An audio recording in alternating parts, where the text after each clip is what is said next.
In the brutal world of the mob, godfathers are the kings. When it came to business or honor, he would have you killed. Some operate behind the scenes, and some in the spotlight of American justice. He created an image. People said it was like Al Capone again. It was a new figure. It was John Gotti onto the scene. But the most visible bosses are also the easiest targets of the law. Gotti approached this as, I'm the boss. You can't convict me.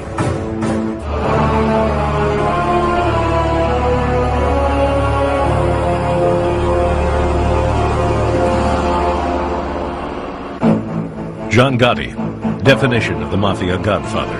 In the late 80s, one of the best-known figures in the country. He thrived on the attention and on his image of beating the law. Gotti was boss of New York's Gambino crime family, the most powerful mob clan in the country. But the roots of the Gambino family come from a far less conspicuous man.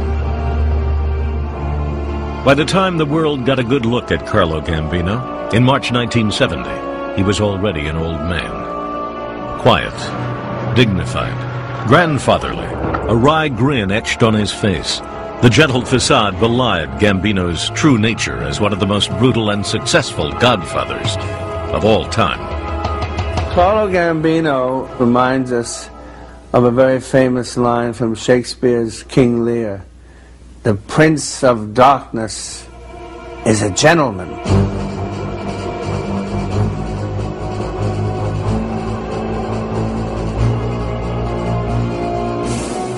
Carlo Gambino came to America during the immigration wave of the 1920s. He was met at the docks by cousins who were already members of New York's bustling underworld.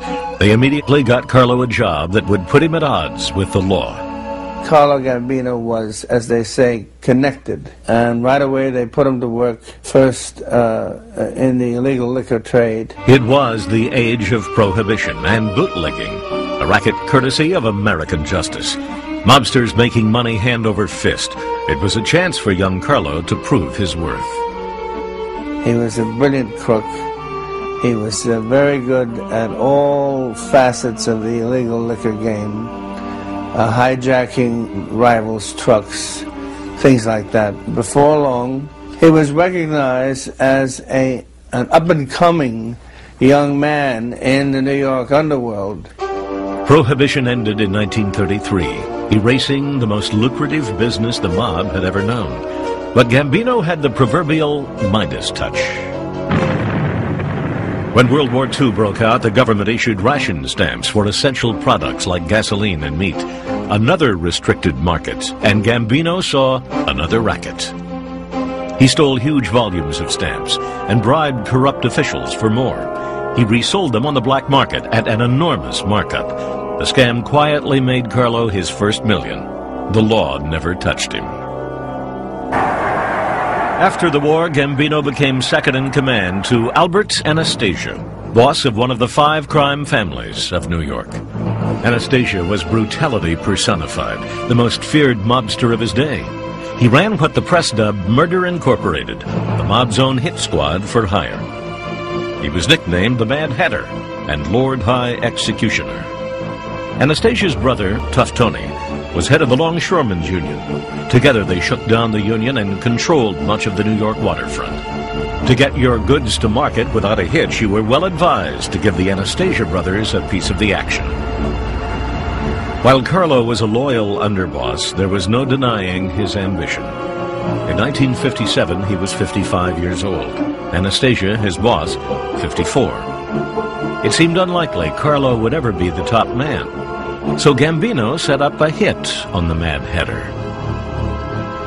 At 10 a.m. on August 14th, 1957, Anastasia went for his regular shave and trim at the Park Sheraton Hotel.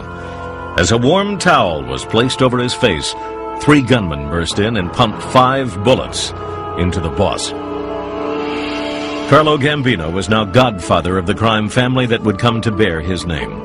He had an extraordinary mind for business and rapidly connived to build an economic dynasty that would far outlive him. While the Gambinos already controlled the docks, the Godfather realized that the future was in the air. In the 1960s, he grabbed control of the unions that handled cargo at JFK International Airport. Now the Gambino family had a stake in everything moving in and out of the nation's busiest port of entry. They could steal at will and smuggle drugs, especially heroin, right under the nose of U.S. Customs. And the Godfather kept a hefty payroll for cops who looked the other way. Since the 1950s, the Mafia had controlled New York's garment industry. Gambino made it his own, securing an iron grip on the unions that supplied labor and transportation for garments. At the time, 70% of all clothes made in America came out of Manhattan. The price of each item included a hidden tax to Carlo Gambino. The family gained interests in the construction industry. They ran securities frauds on Wall Street. Not to mention gambling and old-fashioned loan sharking, Carlo Gambino became the CEO of organized crime. Crime really paid off for him, and it was all accomplished by an illiterate, uneducated Sicilian who never became an American citizen. In 1966, the Justice Department issued a deportation order against Gambino. But through a series of appeals, it was never implemented. In New York and elsewhere, American justice was woefully behind the mob. In fact, the feds were still trying to figure out who made up the highly secretive Mafia. So we were at the disadvantage, actually, in going after the high echelon organized crime figures like Carlo Gambino. They were very, very well insulated. Without much pressure from the law, Gambino ran his family like an emperor who tolerated no dissidents. He was utterly ruthless. Carlo Gambino, to rise to the head of that family, had an ability actually to organize and rule a bunch of tough men. And also, when it came to business or honor, he would have you killed.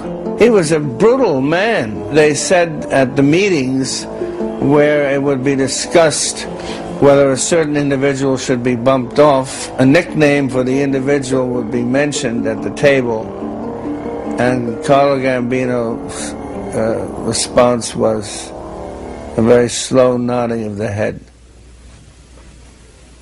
That's all. He wouldn't even say anything. And the guy would be gone the next day. Mr. Gambino, do you have any statement to make to the press? Gambino coveted anonymity. Strictly adhering to Mafia traditions of a secret society, he shunned the press. Few news photos of Gambino were ever taken. I don't believe that the average New Yorker really knew who Carlo Gambino was. Carlo Gambino, on the surface, was a legitimate businessman. Indeed, Gambino confounded American justice by running many legitimate businesses, including trucking companies and hundreds of pizza parlors. In a Mafia world designed with the specific intent of making money, Gambino really was the boss of bosses, arguably the most powerful man in all of New York. He could do things that the mayor couldn't do. He could close down the whole port of New York if he wanted to. No ship could move out. No ship could come in. That's a lot of power. The police did make arrests, but only for individual crimes. They nabbed a Gambino associate named John Gotti in 1969 for hijacking a cargo truck from JFK. But they never attacked the Godfather or the family because they didn't have the legal tools to do it. In the early 1970s, Gambino was arrested on suspicion of masterminding an armed robbery. But each time he neared trial, his heart would conveniently give out. His doctors would attest to his weak condition. Gambino finally did die of a heart attack on October 15, 1976, at home in his own bed, a rarity for a Mafia boss. This battle between godfathers and the law was barely a contest. Gambino won hands down. We never made a successful prosecution against Gambino. Never made one. That's an indication of his importance. That's an indication of that he's successfully resisted law enforcement, continued to make money, continued to run the unions he had access to, and basically died out of jail. That's a success. The death of Godfather Carlo Gambino left a void at the head of the crime family and set up a violent power struggle that in time would help American justice bring down the dynasty the patriarch had created. Gambino had left one last order, that his cousin and brother-in-law, Big Paul Castellano, become the new boss. Castellano was not Carlo's number 2 man or underboss. That title belonged to Aniello Neil Della Croce. Neil Della Croce was Carlo Gambino's underboss for 20 years. By rights, he should have taken over the crime family. A very vicious criminal and a very, very adept leader, and the one who knew the rackets better than anyone else. But Gambino decided the important thing was blood. Paul Castellano had been a high-ranking member of the family, an astute businessman. He was a major player in the meat industry in New York, owning several legitimate companies. As a mobster, he handled the more complicated rackets, labor unions, and rigging construction bids. Now Big Paul faced the daunting job of running the biggest and most violent crime family in America. Basically, what the boss has is a tiger by the tail.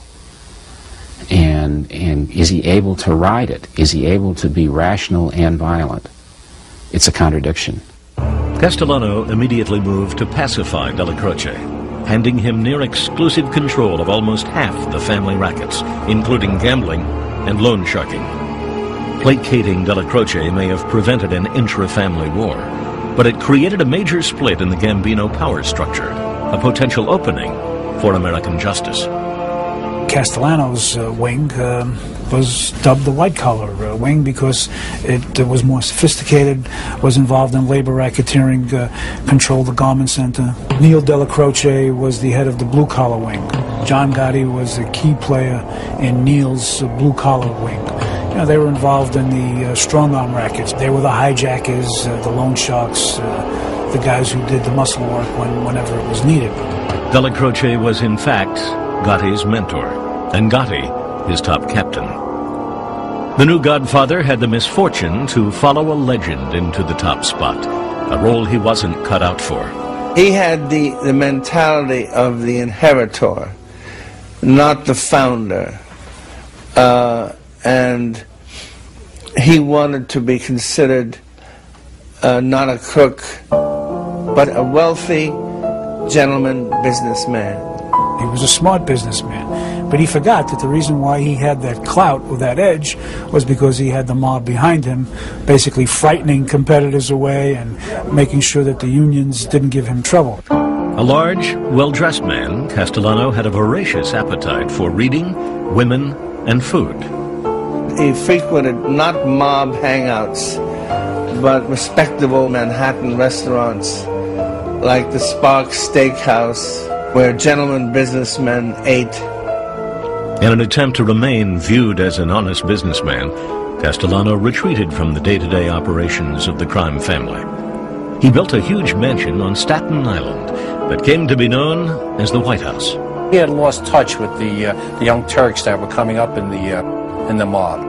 He still relied on the respect and honor of the old Sicilian way, where his word was law, and they just would respect him and wouldn't go after him. Castellano's rival, Neil Della Croce, was also from the old school, respected the boss out of a sense of duty, but he was everything the boss was not. Neil Della Croce, he was the Little Italy strong man. He spent most of his time in the Ravenite social club of Mulberry Street, and Manhattan was his bailiwick. He was the one that kept the tough guys in line. A very steely, blue-eyed, 6-foot thug that I can understand why he could keep a lot of mob guys in line. He had the personality and the physical appearance to do it. While Castellano and Della Croce were splitting up turf, American justice was undergoing a transformation of its own. Law enforcement evolved for the positive in from the 70s up to the 90s. We started to get some teeth into our bite. In 1979, FBI agent Jim Kostler created separate task forces for each of the 5 New York crime families, including the Gambinos. At the time, American justice was learning to make use of new laws that let them wiretap the mob and attack it as an organization. the hierarchy is going to introduce you or lead you to all the other members. And if you could take out the hierarchy or prosecute the hierarchy and put them in jail, the entire family would be in disarray. But the Gambinos were creating plenty of disarray on their own, this time over drug trafficking. There was one strict rule laid down by Paul Castellano and most other New York godfathers: no drug dealing, under penalty of death. An edict dating back to the 50s. Drug trafficking meant heat from the law. Only now there was so much money in drugs that most mobsters bent the rule with a nudge and a wink. The rule really, according to most people, is not don't get involved in drugs, it's just don't get caught dealing drugs. Even though mob figures know that their soldiers are involved in narcotic dealing, they will never mention it.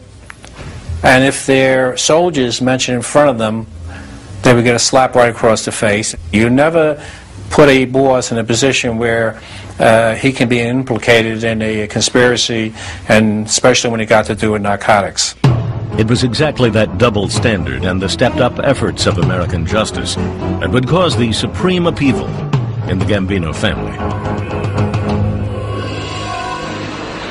In 1983, using information obtained from a bug, police arrested 8 Gambino soldiers for heroin smuggling, including Angelo Ruggiero and Gene Gotti. Both worked for Gene's brother, John. Castellano was furious. He demanded copies of the FBI tapes from Ruggiero. At Neil Delacroce's headquarters in Queens, another bug picked up this conversation, where Ruggiero explained to John Gotti and Delacroce that he would not give the tapes to the Godfather. I'm going to tell you something. If you two never bother with me again in the rest of my life, I ain't giving them tapes. I can't. There's good friends of mine on them tapes. Well, he's the boss. You have to do what he tells you. That's why I said to you before, you don't understand what the Nostra means that the boss is your boss. You understand? But Ruggiero would not give up the tapes. Now, what do you want me to tell her? The guy says, F*** you, we don't want to give you the fuck. No, I don't want I told you, stay out of it. I told Johnny, please. Delacroce, not wanting a war with Castellano, stalled for time. All along, American justice sat, listened, and waited. Castellano was in a tough spot. He was now being closely watched to see how he disciplined his own family. Vincent the Chin Gigante of the Genovese family told Big Paul that according to the drug rule, Ruggiero had to be killed. Castellano has a problem. He's getting pressure from another boss to enforce the rule in his own family. At the same time, he's got a problem within the family. What should he do about this? But before Castellano could resolve the conflict, he had to worry about his own criminal defense. Federal agents arrested Castellano in March 1984 for being the head of an auto theft ring.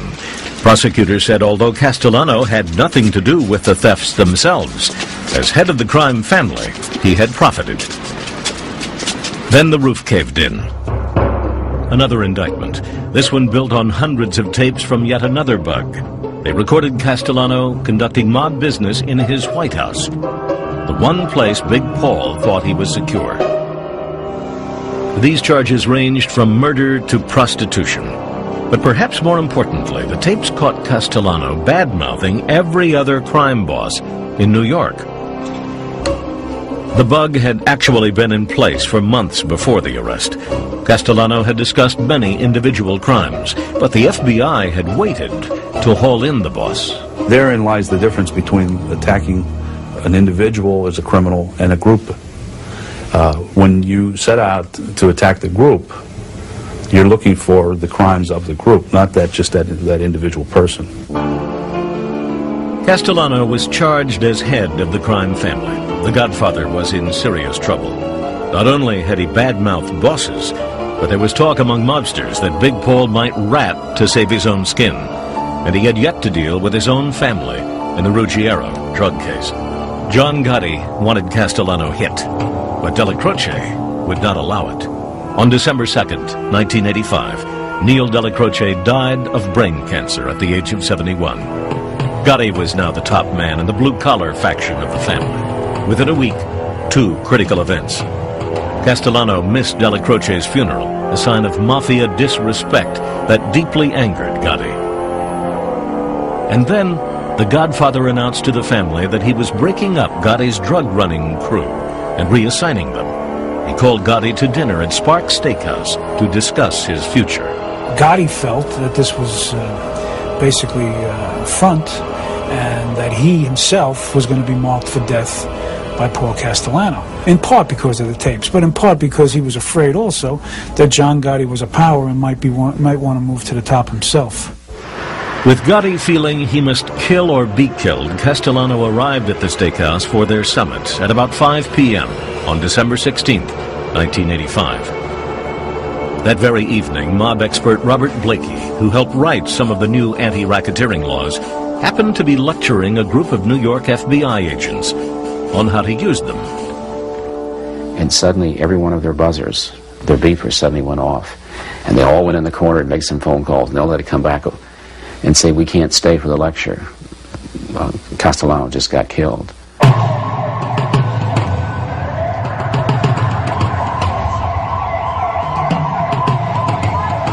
I think we're witnessing at least part of the changing of the guard. I think we're witnessing a convolution within La Cosa Nostra that hasn't been seen since its beginnings.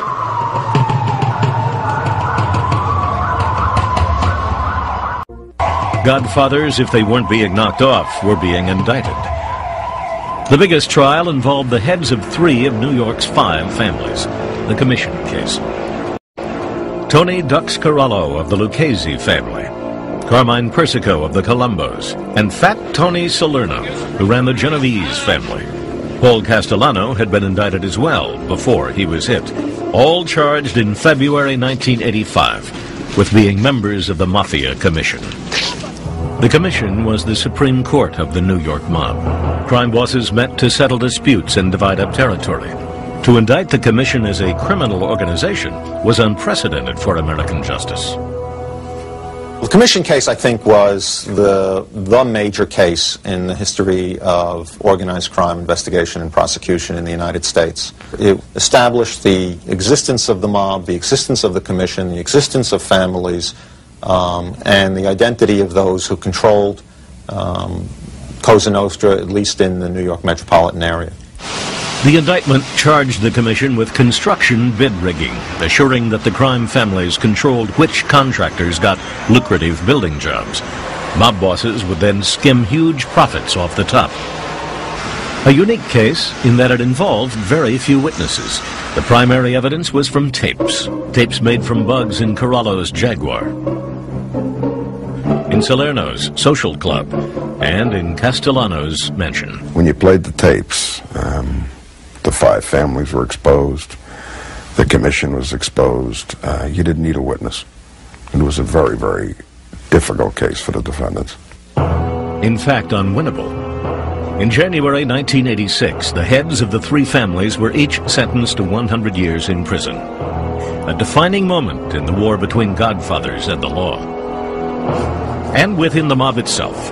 With Castellano dead and the others behind bars, there was a changing of the guard. New leaders with a new set of values. Their predecessors understood that the important thing was the strength and the success of the organization. The new generation sees this as something different. They are the me generation, the yuppie generation. They're the ones that are interested in themselves above the organization. A trend that made the yuppie mobsters especially vulnerable to American justice. For the Gambinos, it was the beginning of the age of Gotti.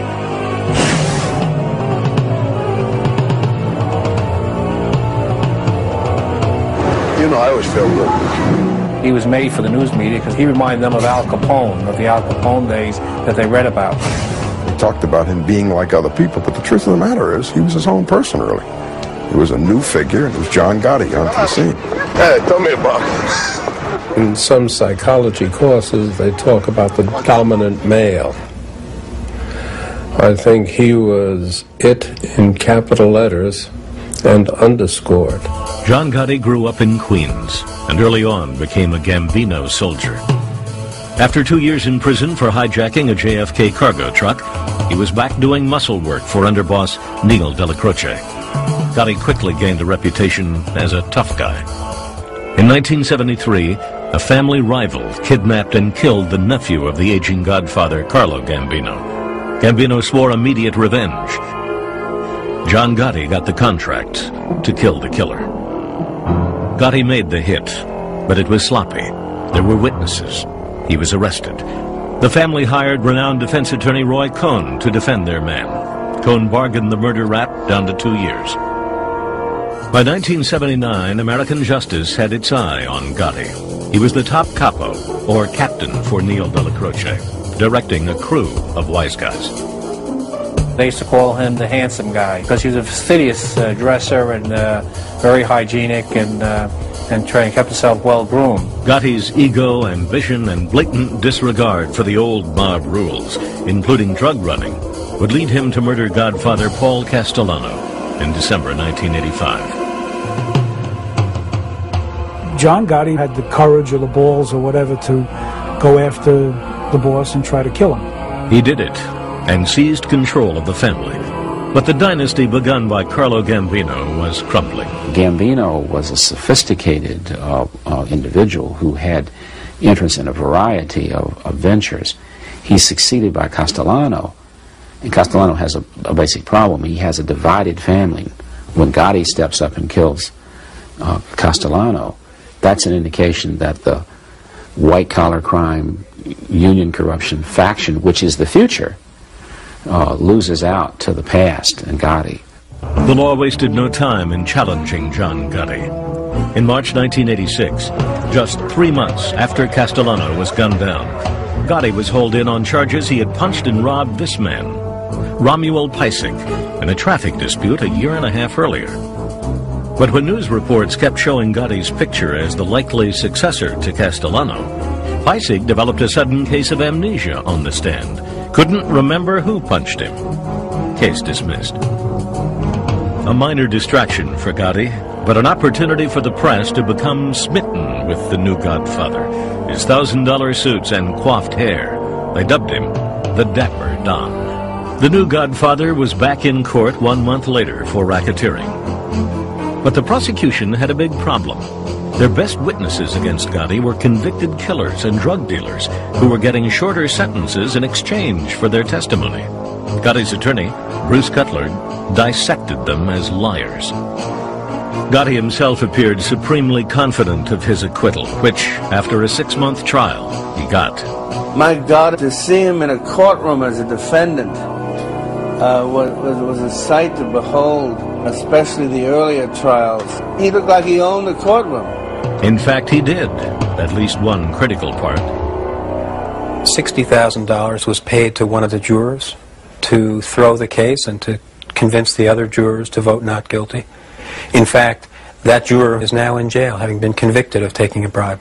So the first 2 acquittals were not exactly due to the skill at defending a lawsuit. They were corruption of the process. But to the press, Gotti seemed charmed. The Teflon Don, they now called him, Mr. Untouchable. Meanwhile, the New York mob was still battling to figure out who controlled what after the 1985 commission trial. In January 1989, Gotti was indicted again, this time for ordering the shooting of construction union agent John O'Connor. In 1985, O'Connor sent union thugs into this New York restaurant to destroy work done by non-union labor. Unfortunately, the building belonged to the Gambinos. 3 months later, O'Connor was shot 4 times in the buttocks. John O'Connor was shot because John Gotti ordered it to teach him a lesson. To prove their case, the prosecution played tapes of Gotti repeating O'Connor's address over the phone.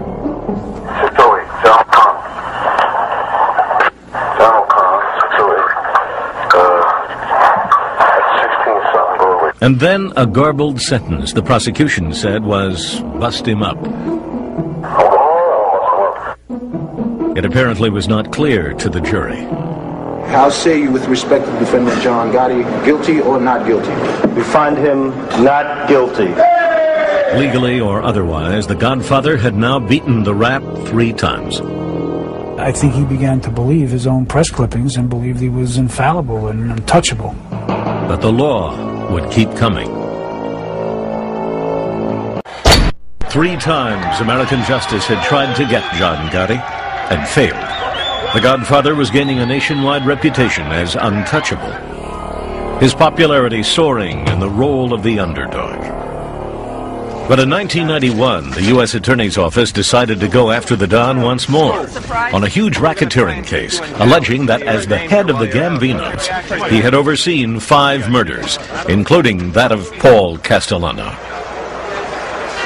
And we were also able to charge loan sharking businesses, gambling businesses in Queens, in Connecticut, various acts of obstructing justice. We were able to charge them all in one indictment because they were all committed by John Gotti as part of his leadership of the crime family. The Don was cocky. He seemed to view the trial as a game between himself and the law. He basically raised the stakes of the trial because it became very much a, can the government convict John Gotti? But the government sent an early sign that this trial would not be like the rest. It moved to bar Gotti's longtime attorney, Bruce Cutler, alleging that surveillance tapes showed him to be too close to organized crime. On this bug, Gotti is complaining about Cutler's fees. Where's it? Gambino lives in. This is Chagall, Cutler and Leopold live in. You know and I know that they know that you're taking the money to the table. Every time you take a client on one of us on, you're breaking the law. The judge agreed, and Cutler was barred from the trial. I am just personally offended and angry, and I still cannot fathom that I will not be addressing this jury in this case. While Cutler was later cleared of any wrongdoing, Gotti was forced to get another lawyer, Albert Krieger. The prosecution then asked for and received a sequestered and anonymous jury. No names would be released, only juror numbers. An unusual request, but one the prosecution argued was necessary, given Gotti's history of intimidating jurors and witnesses. Security around the courthouse was also heavy. All these measures, argued Albert Krieger, sent the jury a message. That is physical evidence without benefit of confrontation. That evidence tells the jury that we, the United States, have more than passing reason to feel that that person being tried is a threat now to you. The heart of the government's case came from a bug in a small apartment over the Ravenite Social Club, Gotti's headquarters. There, Gotti, his underboss, Frankie Locascio, and consigliere Salvatore Sammy the Bull Gravano had met, often for nothing more than socializing. One popular misconception about organized crime, about gangsters, is that their day-to-day conversation is really exciting and interesting. It's not. I mean, they talk about horses and the Yankees and their girlfriends and the pasta. They know enough not to talk about criminal activity in the club itself because they know over the years we bug clubs. To discuss business, Gotti and his partners would go outside and walk around the block where they knew they could not be taped. But 5 times in the winter of 1989, Gotti had slipped and talked about family matters inside. 5 damaging conversations. John Gleason was the lead prosecutor. His strategy? First prove the existence of the crime family and that Gotti ran it. He went right to the tapes. Gotti had spelled it out, even using the Mafia reference to itself. Cosa Nostra, literally, our thing. This is going to be a Cosa Nostra when I die. Be it an hour from now, be it tonight, or 100 years from now, I'm in jail. It's going to be a Cosa Nostra. It's going to be the way I say it's going to be, a Cosa Nostra. A Cosa Nostra. Next step, prove that Gotti ordered the crimes he was charged with, including the murder of mafioso Louis De Bono.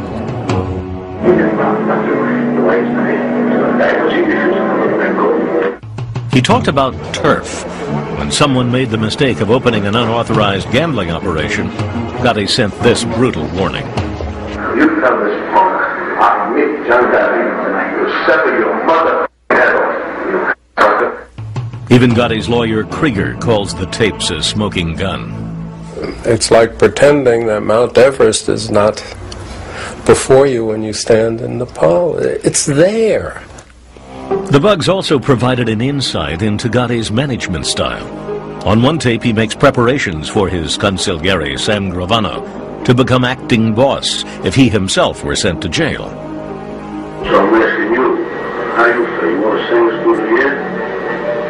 Or you want me to make you official underboss, acting boss? How do you feel? What makes you feel better? You hear the real John Gotti on the tapes that we made. He was a brutal, murderous boss, but he was also capable of great charm in dealing with people. He wasn't boss of that family for nothing. He knew how to deal with people and manage people.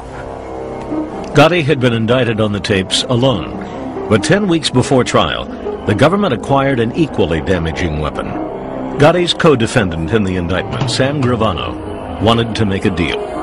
Facing life in prison if convicted with Gotti, Sammy the Bull would talk for a reduced sentence and entry into the witness protection program. When Gotti first heard Gravano would turn, he was devastated. That was about 2 o'clock in the morning, and as soon as he could get to a phone, he was calling around. He called his brother Pete in Queens, and he called others to let them know what he had heard and to check it out and make sure it had happened. He knew he was dead meat if it were true. It was. In his 1992 racketeering and murder trial, John Gotti was already reeling from incriminating bugged conversations. But the Godfather took another blow when his right-hand man and confidant, Sammy the Bull Gravano, decided to save himself from life in prison and testify against the boss. Gravano was the biggest mob figure to turn for the government since Joe Valachi first blew the lid off the Mafia's secrecy in 1963. A betrayal punishable by death. What I'm telling you, what I'm exposing to you and the press and everybody, this is my doom. It was not Valachi's doom. He died of natural causes in prison. But Gravano had the safety hatch of the government's witness protection program, guaranteeing him a new identity, perhaps even plastic surgery, when he was released from prison. It is one of the most vital tools in fighting the mob. Forget Sammy Gravano. Nobody anywhere near organized crime is going to walk in and, as a matter of civic duty, volunteer to testify against John Gotti. It's very important to be able to assure somebody that if they make that decision, if they choose to cooperate, we will protect them and their families. But as Gravano arrived to testify, many were questioning the wisdom of the prosecution in making a so-called deal with the devil. Gravano had confessed to planning or executing 19 murders. The jury might find him unsympathetic and unbelievable. But Gravano had corroboration. He had the taped conversations of Gotti. Defense attorney Albert Krieger prodded the government star witness to admit he had molded his testimony to fit what was on the tapes. Gravano held firm that he had no reason to lie, but the idea was planted in the jury's mind. In fact, Gravano's most damaging testimony was about something Gotti denied on the tapes: responsibility for the 1985 murder of Godfather Big Paul Castellano. Gravano testified that not only had Gotti ordered the hit, but that he and Gotti had been in a car just down the street when the murder took place. Gravano said it was a rule to deny involvement in any conversation about the boss's murder. But they did kill Paul. They were there. And Gravano's testimony is what proved that part of our case. His testimony was overwhelmingly compelling. Once Gravano finished his testimony, we rushed to rest our case. The jury took less than a day to reach its verdict. The first word out of the foreperson's mouth was whether we had proved the Castellano murder. And she stood up and very confidently said, proven, and then said guilty with respect to all of our counts. And none of us who were involved in this will ever forget that. He didn't win fair and square. He played a game that he didn't play fair and square. My father is the last of the Mohegans. They don't make men like him anymore, and they never will. Gotti supporters staged a mini riot outside the courthouse. Most were from Gotti's Queens neighborhood. While a huge victory for the law, the conviction was also seen as evidence of how the Gambinos disintegrated from within. As soon as Gotti decided to hit Castellano, he signed the death certificate for the family. Everything else was detail. When Gotti says, "I'm in it for myself, I can kill Castellano," Gravano says, "I'm in it for myself, I can testify against Gotti." What you have to do is hang together. John Gotti received the mandatory life sentence without possibility of parole. He died of cancer in a prison hospital in 2002. Gravano was released in 1995, though he eventually went back to prison on drug charges. In 2002, the plea deal angered Krieger. Gravano is filth to his core. What he has done is he has found a way to bargain for his freedom, and we buy it. And when we buy it, we get into the same sewer as he. But prosecutors argue that Gravano's testimony was worth it, finally allowing them to get a man they had targeted for years. And for many, getting Gotti was more than just a job. It was a matter of honor for me, because this is the guy that people were looking up to. The Italian-American kids in New York will start dressing like John Gotti, all acting like John Gotti. I'm Italian-American, and I believe that these people should be looking towards people like me to be respectful of, and not John Gotti. Lawman versus The Godfather. You know, I'm here speaking to you, but John Gotti is spending the rest of his life in jail. American justice had beaten The Godfather, but the impact of convicting a single individual remains in question. This is not the James gang, that once Jesse and Frank are killed, the James gang dissipates. These were put up into organized crime units with a commission, and you can see a continuity over time in the organization that transcends any one individual. And yet, a single individual is still remembered for creating the organization. Or quits. 1930. New York City, gripped in its bloodiest gangland war ever. The casualties littered the streets of Manhattan and Brooklyn. Eventually, one man would emerge from this chaos and bloodshed, Charles Lucky Luciano. His rise to power was a model for all the godfathers who came after him. It was also a model for American justice in its war with the godfathers.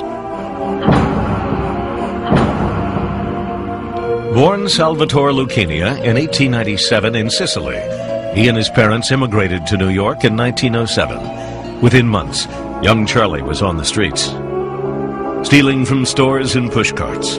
By age 14, he left home, quit school, and started running with the infamous 5 Points Gang, the kind of finishing school for future mobsters, including Al Capone. Early on, Luciano passed his first test of gang loyalty. Busted on a drug charge, he refused to rat on his partners in crime. He had kept the gang's code of silence. As his rap sheet got longer, he held to that code, keeping the law at bay and fellow mobsters safe. Upon Lucky's release, the 5 Points Gang made him a full member. He earned the nickname Lucky through his uncanny ability to evade arrest and his phenomenal skill, or luck, at gambling. By 1920, Luciano had joined another local gang, headed by the notorious Joe the Boss Masseria. Lucky muscled his way into the prostitution racket. It didn't take long for the madams and pimps of New York to learn that when Lucky's boys came by for their protection money, it was advisable to pay them. Others, not so smart, were intimidated, beaten, or killed. Lucky seemed to be just that. Until one night in October 1929, Luciano was on the docks inspecting a dope shipment when he was jumped by 4 men and thrown into the back of their car. Their leader, Legs Diamond, wanted to get rid of Lucky and take over the brothel business. For the next several hours, as the car cruised the streets of Brooklyn, Luciano was beaten, stabbed, and slashed, and finally dumped on a deserted street and left to die. But somehow, Lucky survived, and quickly exacted his revenge. Over the next year, members of the Legs Diamond gang began to disappear. Finally, on December 18th, 1931, Legs himself was gunned down. Luciano had now passed a second test on his way to becoming a godfather, the willingness to use violence to enforce his authority. By 1930, Lucky's boss, Joe Masseria, was locked in a violent struggle with Salvatore Maranzano for control of New York. Street warfare, drive-by shootings, a mob killing field. Police were helpless to stop it. It was a war that provided Luciano with a chance to demonstrate the supreme mark of a godfather, cunning. In a classic example of mob treachery, Luciano lured his boss to his favorite restaurant, Scarpato's, in Coney Island. After the meal, Lucky excused himself to wash his hands. Minutes later, 4 hitmen made sure it would be Masseria's last meal.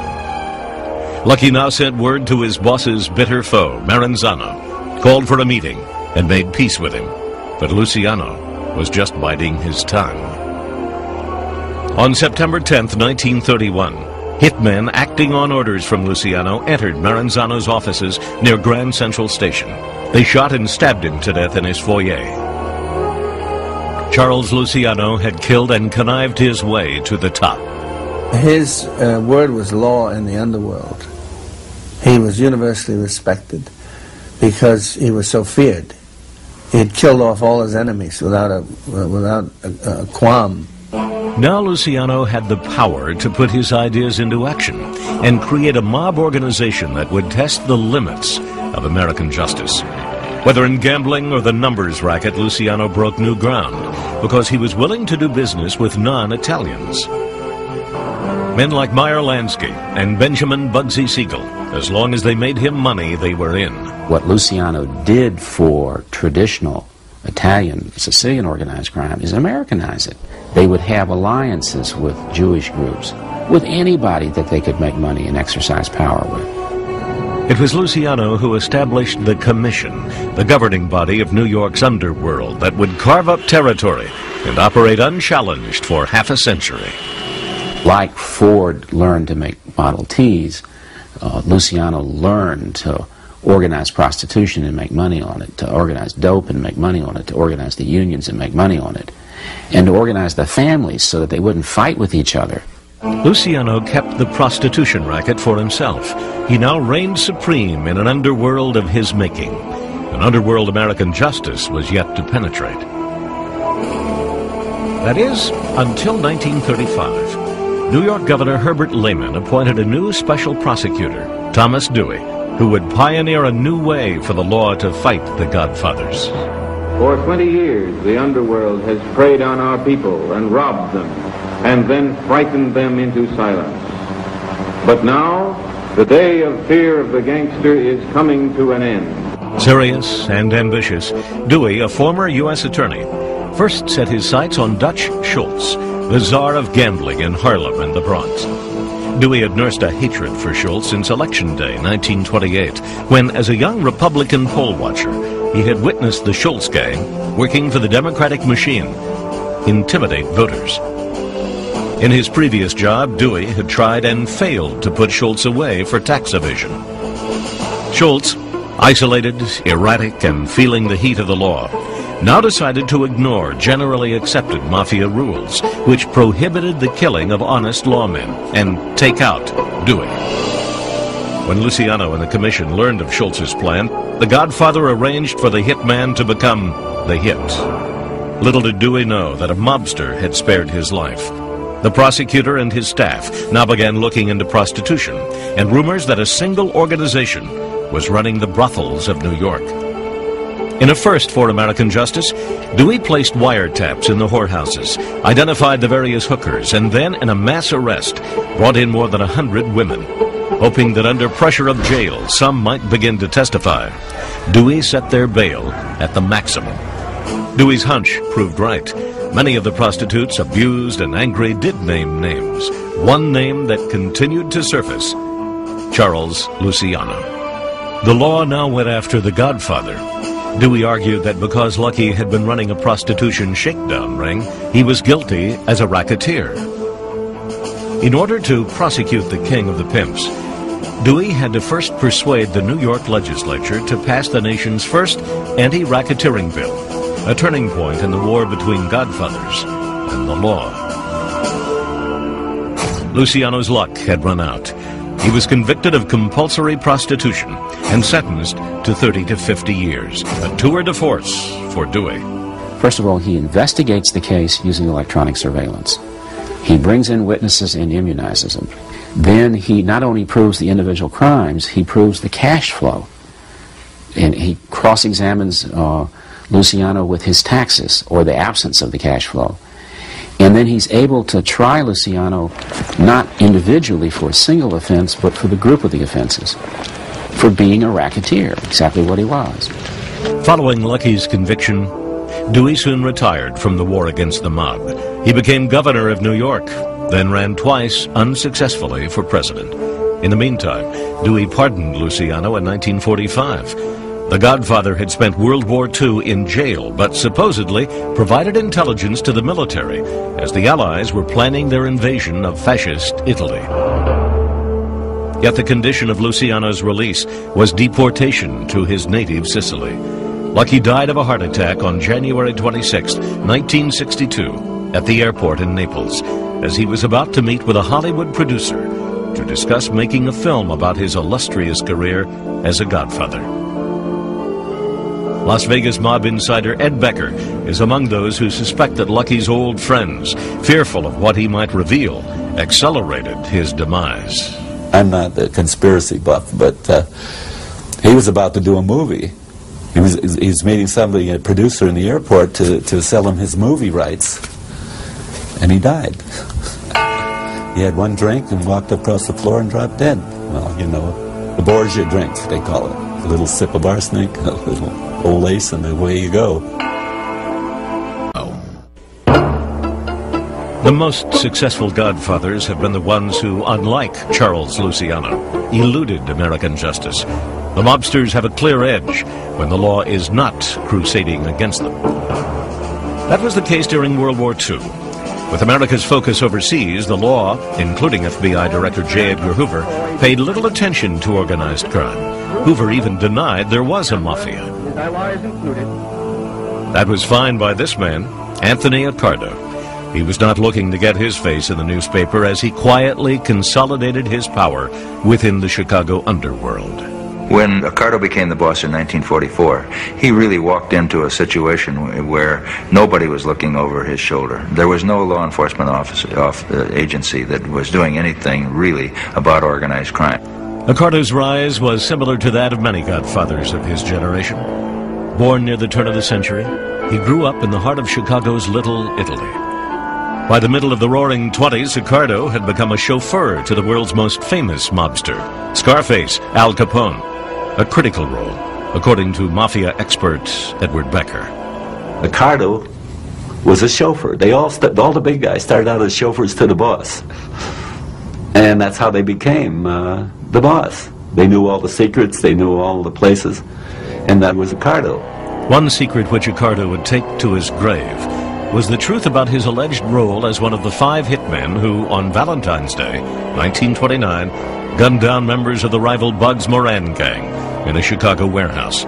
A hit which sealed Capone's grip on the city's crime syndicate, known as the Outfit. Soon Accardo became one of Capone's enforcers, earning the nickname Joe Batters for his proficiency with a baseball bat. The reason they called him Joe Batters was that he would batter his opponents into submission. He was a feared man, no question about it. As with Luciano, Accardo traded on his reputation for brutality to claw his way to the top. When the law caught up with Capone in 1931, and he was jailed for tax evasion, Accardo won control over the outfit's gambling operations in Chicago and Florida. By the end of World War II, Tony Accardo was the undisputed boss. Unlike New York, where the Gambinos and other families competed for control, the Chicago outfit was ruled by one family and one godfather. Accardo's power was grounded in fear. Stories about his brutal nature became legendary, including one about a jewelry heist in 1978. There had been a break-in, a burglary by outfit burglars at a jewelry store in the near North Side. The owner of that jewelry store apparently was a friend of Accardo. He complained to Accardo that these guys had come in unauthorized and had stolen this loot, this swag. So the swag was taken to Accardo's home in River Forest and kept there in the basement, to be returned eventually, apparently, to the jeweler. Then the burglars decided that they had been wronged, and so when Tony Accardo had left for Palm Springs in January, early January, they robbed his house. When Accardo found out about it, one FBI source told me that his informant said the old man, he had never seen the old man so angry. Their throats were slashed, their faces were burned off with acetylene torches, they were castrated, tortured in other words, before they were killed, and then all placed in trunks of their cars and found throughout the Chicago area. Nobody fooled around with Tony Accardo. Now, that's incredible power. There's nobody in the city of Chicago today can say my house shall not be burglarized, and if burglarized by accident, the property shall be returned, and that there'll be a death penalty imposed for burglary. That's power. Accardo, like Carlo Gambino, kept a low profile. But in the 1950s, Senate hearings woke the country to the existence of organized crime and its infiltration of American life. The first hearings, led by Tennessee Senator Estes Kefauver, were also the nation's first live TV event. The public watched in awe as gangsters like Frank Costello of New York testified.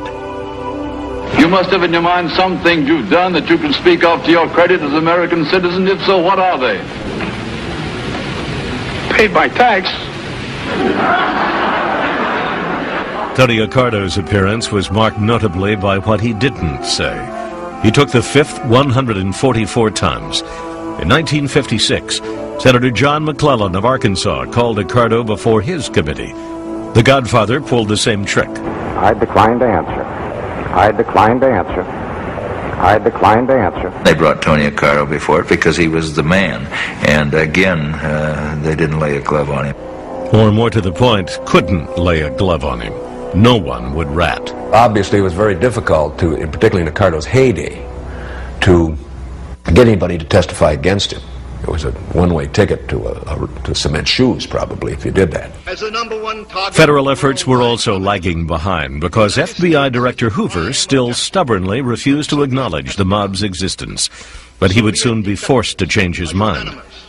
November 14th, 1957, in the upstate New York town of Appalachian, police broke up a secret meeting in this house of over 100 mob leaders from across the country. The first hard proof of a national organization of crime. Tony Accardo was not at the Appalachian Summit. Months earlier, wanting to get out of the public spotlight, Accardo simply resigned. Leadership was quietly turned over to his hand-picked successor, Sam Giancana. Yet it was clear that the Big Tuna, as Accardo was known, was still calling the shots. A clever move. Mob busting was fast becoming a national priority. FBI Director Hoover was now compelled to launch his Top Hoodlum program, THP. Bill Romer was a charter member of the Chicago THP team. We were novices. We knew nothing at all. It was like a primer. We were in the first grade, and we knew nothing at all about who these guys were. In the 1950s, federal laws allowing bugs and phone taps were not yet on the books. So American justice suffered from an appalling lack of legal weapons for a war against the Godfathers. But Hoover cited national security as a pretext to eavesdrop on the mobsters anyway. The FBI boss gave Romer and his team their marching orders. Bug Accardo's downtown headquarters. But he told us that if we got caught, we would be considered rogue agents and that we would be disowned and thrown to the wolves. And so most of the agents, to be very frank, most of the agents really didn't feel they wanted to go ahead under those circumstances. On the second floor of this building, the agents cautiously planted their bug. They called it Little Al. after Al Capone. I was the first guy in, and boy, I can tell you, we were very, very happy when we found that we could do this without getting shot, because they had every right to shoot us. Little Al proved a gem. They were talking about who they were going to kill, what police captains and politicians they had corrupted, what they were doing in Las Vegas, what the sources of their income was. Prosecutors now took a chapter out of the Al Capone era and went after the big tuna for tax evasion. Despite his luxurious home, equipped with an indoor swimming pool, Accardo had for years claimed to be nothing more than a modest beer salesman. In 1960, Accardo was indicted. Again, Little Al would prove its worth in tipping off the agents that the Godfather was planning a standard mob assault on American justice. We heard on Little Al that they were going to fix the jury. So what we did, at the very last minute, we went to Judge Julius Hoffman and we informed him of what was going on as far as these jurors were concerned. And so at the very last minute, just as they were going to trial, he switched the jury panel. The switch paid off. Accardo was convicted. The Godfather appealed. The only problem was then we heard them discussing on Little Al that they were going to approach a couple of members of the 7th Circuit of the Court of Appeals. And by gosh, if the Court of Appeals in a 2-to-1 decision didn't overthrow the verdict. Accardo was a free man, but the outfit did not take lightly these intrusions by the law into their secret world. The mob came after me and my family in 1963. They would call my wife. They'd ask her who I was sleeping with that night. And then they would call her and say, Jeannie, we got him tonight, and I hope you kissed him when he left home today really good, because you're never going to see him again. We killed him tonight. Romer decided it was time to establish some rules of his own. He approached Murray the Camel Humphreys, the outfit's elder statesman. I said, we ought to form some kind of an agreement here. You ought to be fair game and we ought to be fair game, but not our kids and not our wives. He took it to the mob and then came back a week later and we sat down again and we called that the family pact. And they honored it. There was honor among those people, especially under Accardo. Such honor enabled the brutal Accardo to earn a measure of respect even from the law. I always had a grudging respect for Tony Accardo, and I was not unusual in that regard. All the people on both sides of the law had a great respect for Tony Accardo. From 1960 to 1982, Accardo remained as the outfit's chairman of the board, consulted on all matters but not running the show directly. Law enforcement left the aging Godfather alone. Then the feds decided to take one more shot at Accardo.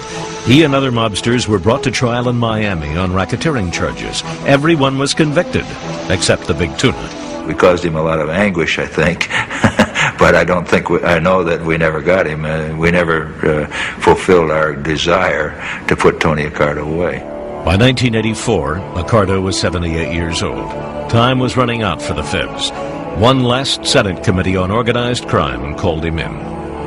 And of course, some people said if he talks, then he himself could be hit. But Tony Accardo was no patsy. We have information which may be said to be general public information that you headed the Chicago Organized Crime Syndicate for many years. Isn't that true? No, sir. That is not true? No, sir. Have you ever been associated in any way with any illegal activity? Yes, sir. Sir? What were those illegal activities? Huh? What were those activities? I gambled. Have you ever killed anyone? No, sir. Have you ever directed anybody to commit murder? No, sir. What was your association with with Al Capone? None association at all. Just friendly. Hello, and how are you? It was quite a performance, believe me. Accardo had a charmed life also. Some good attorneys and a few breaks, and you have to count on that. But that's incredible. When you realize that he was an organized crime figure from the 20s until really, I guess, the day that he died in 1992, and was under the tremendous target by the federal government, is quite a story. In January 1951, witnesses are paraded before a U.S. Senate Committee on Organized Crime. Among them, 41-year-old Godfather Carlos Marcello. Before a national TV audience, the mob czar of Louisiana sat majestically, refusing to reveal a thing, not even his age or date of birth. Unamused by Marcello's arrogant treatment of American justice, Senator Estes Kefauver cited the Godfather with contempt. The senator called Marcello the evil genius of organized crime in Louisiana and questioned how it was that a criminal alien would be allowed to remain in this country. In doing so, Kefauver set the stage for a confrontation that would pit the little man of the South against the power of a president and his brother, the Attorney General. But before that historic confrontation, Marcello spent 30 years building his empire with impunity. The New Orleans mob, isolated from the crime families of New York, was used to playing by its own rules. That began to change by 1930, when New York's crime-busting mayor Fiorello LaGuardia kicked mobster Frank Costello and his illegal slot and gambling machines out of town. Machines are owned and operated by the gangsters and racketeers. They derive a very lucrative income from them. Have been for years. Now I'm going to stop it. Looking to relocate, Costello allegedly cut a deal with legendary Louisiana Senator Huey Long. Long would let Costello bring his slot machines into Louisiana in return for 10% of the take. Costello enlisted Marcello to strong-arm the bars and restaurants of New Orleans into using his gaming machines. Marcello was also running a lucrative marijuana ring. Busted in 1938, Marcello used his mob and political connections to get off with a brief 9-month sentence and a $400 fine. He learned very early in life that politicians were greedy and could be paid off and you could get away with anything. A vital part of Marcello's mob education, keeping the law at arm's length for decades to come. In 1947, at age 38, Carlos took over as head of the New Orleans mob. Like every successful godfather, he ruled with brutality. If someone crossed him, he would get severely clubbed over the head by Marcello's henchmen, and his body would be put into a bathtub of lye, and it would decompose in there, and then they would dump the decomposed liquid into the swamp, and the story got around that if you crossed Carlos Marcello, that would be your fate.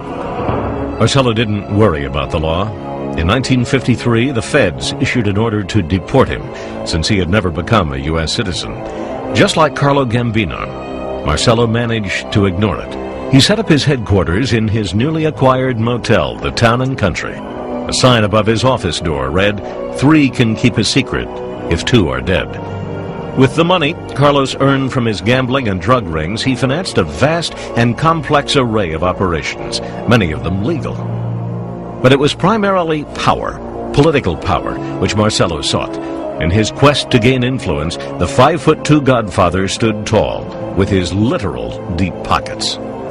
He had a foot-long trouser pocket and one pair of trousers, in which he could carry as much as $20,000, $30,000 in bills. I could see this hand go, and it looked like it was going down to his knee, and he pulls out this big roll of bills, and he peels off 5 100s. And he would just go around reaching into that deep pocket and just pay off everybody, policemen, judges, in cold cash. Marcello corrupted practically every public official in the state.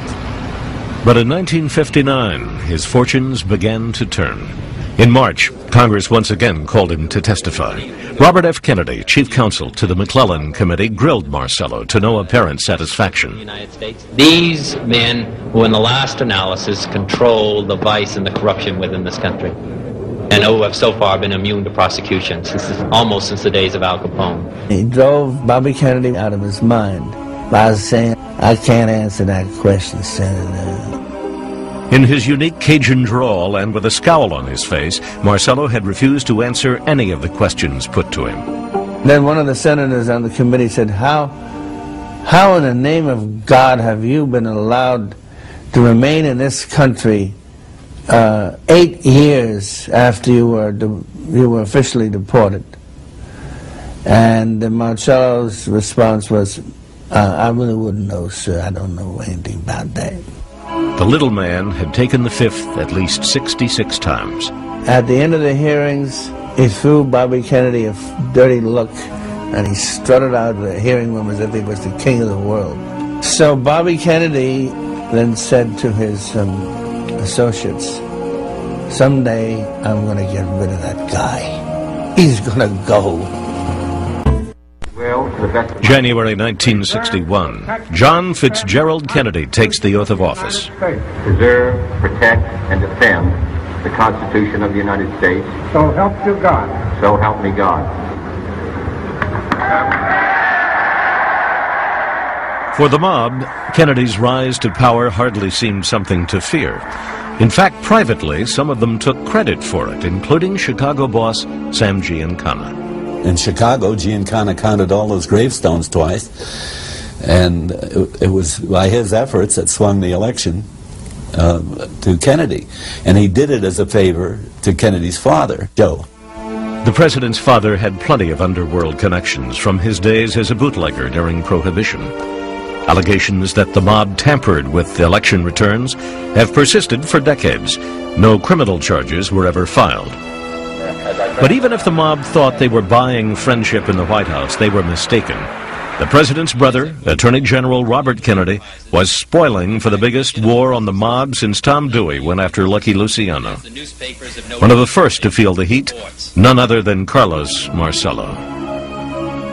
2 years earlier, the Louisiana Godfather had defied RFK at the McClellan hearings. Now Kennedy returned the favor, enforcing a deportation order against Marcello from 1953. Robert Blakey worked for Kennedy in the Justice Department.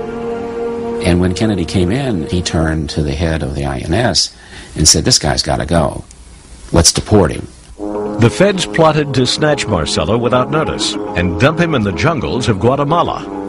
He had Marcello, with no warning to his family or to his lawyer or to anybody, picked up at the immigration service where he was making a call and whisked away to the airport where there was already a federal plane on the tarmac with its engines going. Without legal process, without an opportunity to get a toothbrush, he suddenly finds himself in a jungle, actually in physical danger. Eventually, Marcello got in touch with his underworld friends. He illegally re-entered the United States and was charged once again. The legal wrangling would last for years, as would the deep wound to Marcello's pride. But Bobby Kennedy had loftier goals than simply humiliating one godfather. He was out to destroy organized crime entirely. We made some recommendations for legislation which we feel would make a major impact on the operations of the big-time gamblers and racketeers throughout the country. As part of his crusade, Kennedy revamped the Justice Department, creating strike forces throughout the country, which focused solely on organized crime. The mob knew they were in Kennedy's crosshairs. They were outraged at early stages that they were being investigated, and they commented that this was not right, this was not fair, there was a change. Marcello's hatred was especially strong. According to Marcello defense attorney Frank Regano, he used a lot of obscenities in describing the Kennedys, in particular Bobby Kennedy, and how Bobby Kennedy had him kidnapped and forcibly flown to Guatemala, and he detested Bobby Kennedy for doing that to him and how he would get even with him someday. And he seemed to mean it, hinting to Las Vegas mob insider Ed Becker during a casual meeting that he himself would take care of the problem. I said, geez, you kill Bobby Kennedy, you'll have the whole United States government on you, you know. Who says they're going to kill him? He says, but what you do, you cut off at the head, the tail dies. The idea was that if he killed Bobby Kennedy, the president would probably call out the National Guard. But Marcello reasoned that if he killed President Kennedy, it would completely neutralize his brother. In 1979, a House committee concluded that there probably was a conspiracy to assassinate President Kennedy. They hinted that the mob was behind it. Robert Blakey was chief counsel.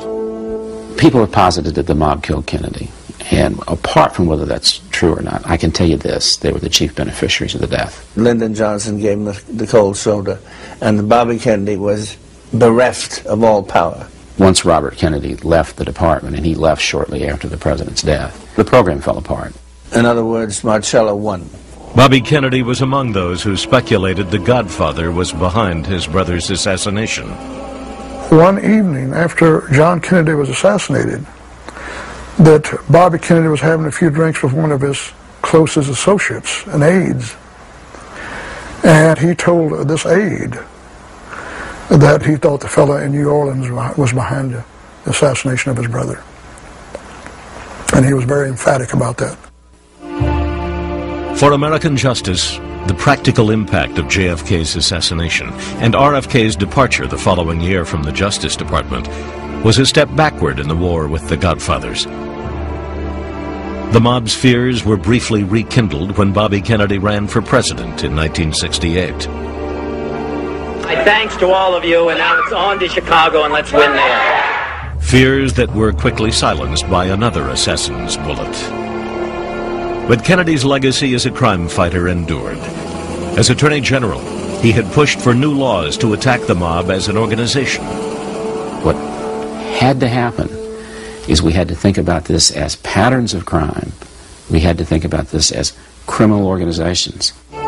Blakey followed Kennedy's lead and found inspiration in an earlier battle between Godfathers and the law. I went back and looked at how the Luciano prosecution was made. The number of ideas that come out of Dewey's early prosecutions are just remarkable.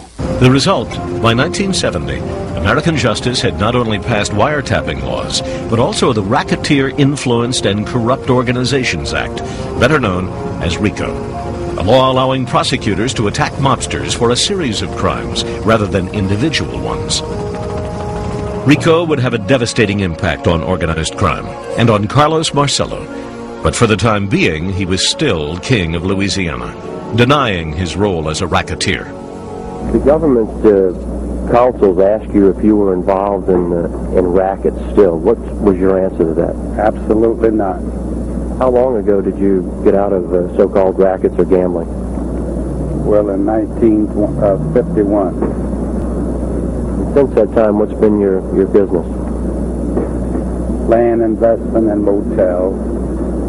What's your opinion of all the talk about still your involvements in the rackets and you're being labeled a mafia boss or the little man of rackets in Louisiana? Just a lot of lies and bad statements from Aaron Cohn, people like that. In 1977, the feds began using their new legal weapons for a final assault on Marcello. Agent Eads Hogue was part of the FBI strike force in New Orleans. I had gotten a good sense of Mr. Marcello and how he played his game. There was this aura of this man as being absolutely invincible. He was an untouchable. Two undercover agents arranged a meeting with Marcello.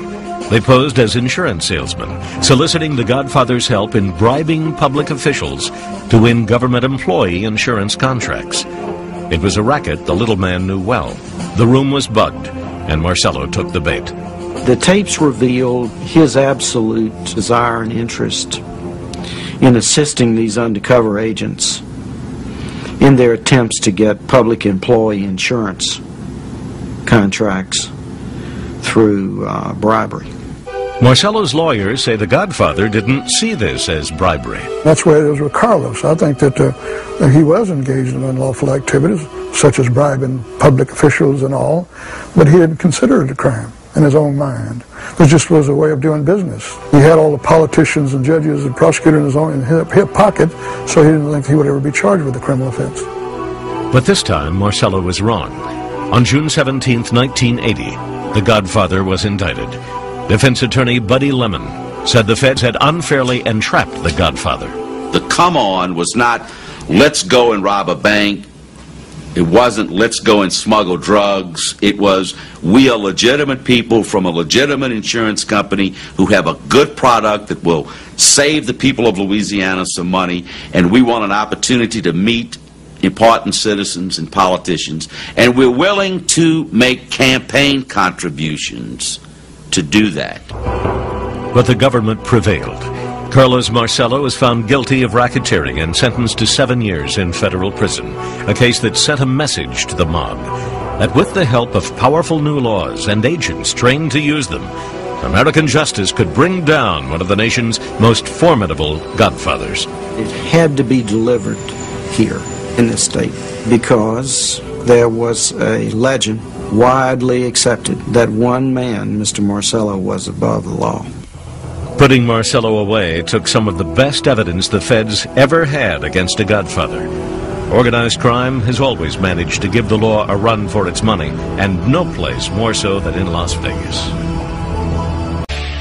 In the 1930s, Lucky Luciano organized the New York mob like a Fortune 500 company.